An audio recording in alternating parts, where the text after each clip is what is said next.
When a friend tags in a photo on Facebook, this information is added to Facebook's giant stack of data. The social network has AI bots that sift through all this data to do pattern matching with your face. Facebook's algorithm is so good that they claim to have an accuracy of 98%. With every newly uploaded photo, they get better at pattern matching faces. By looking at a simple map, the programmer was able to identify exactly where his friends were. In response, Facebook disabled location sharing from the Messenger app. However, that doesn't mean they aren't collecting that data.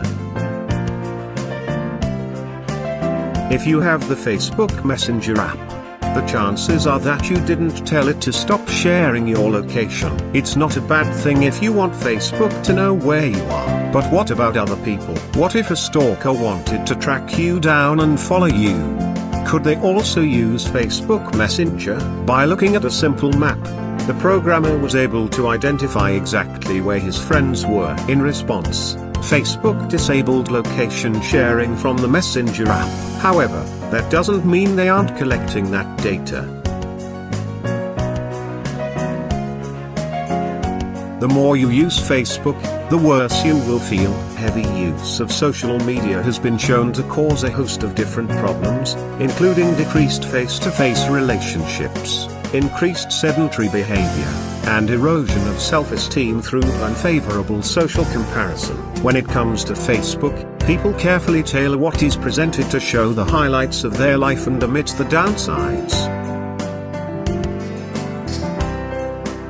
After the election of Donald Trump and the recent Brexit crisis, people were quick to turn the blame toward Facebook and Google for curating fake news articles. Facebook's main aim is to get you to spend lots of time on their platform. If you read the above entry, you might now think this is bad for your health. It's also bad for your intellect. Facebook gets you to stay around by curating what they think you will like to see. Despite the mission of bringing people together, this aspect of Facebook may be driving them apart. A small study with 84 college women at Florida State University found that those who use Facebook more often were more likely to report disordered eating. Another study from the American University in Washington, D.C., found that girls who scan Facebook photos are more likely to indicate body dissatisfaction. If it can have an effect on people who aren't currently suffering from any mental illness, the effect may be more pronounced on people already facing severe psychological issues like eating disorders.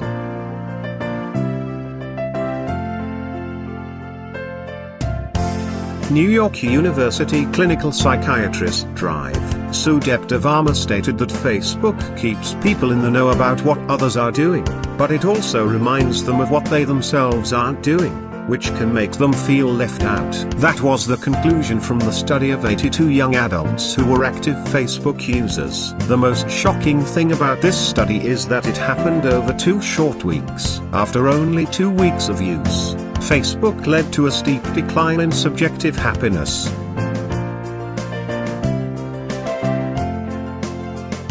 Facebook's news feed is designed to keep you engaged as long as possible. During that time, Facebook builds an ever-evolving and complex mesh of data on their users. They create a profile using predictive analysis, which allows them to find out how susceptible you are to advertising, which way you lean politically, and whether you are more likely to pay with cash or a credit card. If you want to get a small snapshot into the kind of data Facebook collects, then I highly recommend the Chrome plugin Data Selfie.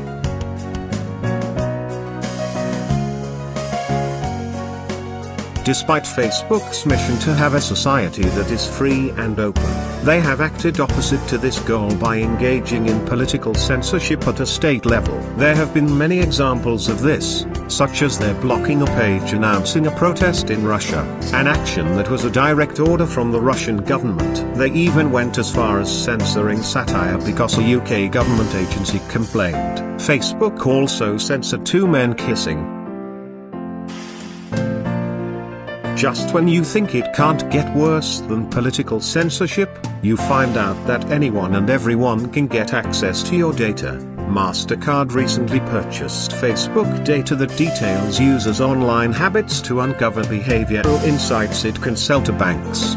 The intention is to merge Facebook's data with their own so that they can also drive online sales. Well, one man spent $5 to acquire a total of 1 million Facebook users' personal information. Facebook's response was quite scary. They requested that the man send them the file, delete it from his computer, and keep quiet.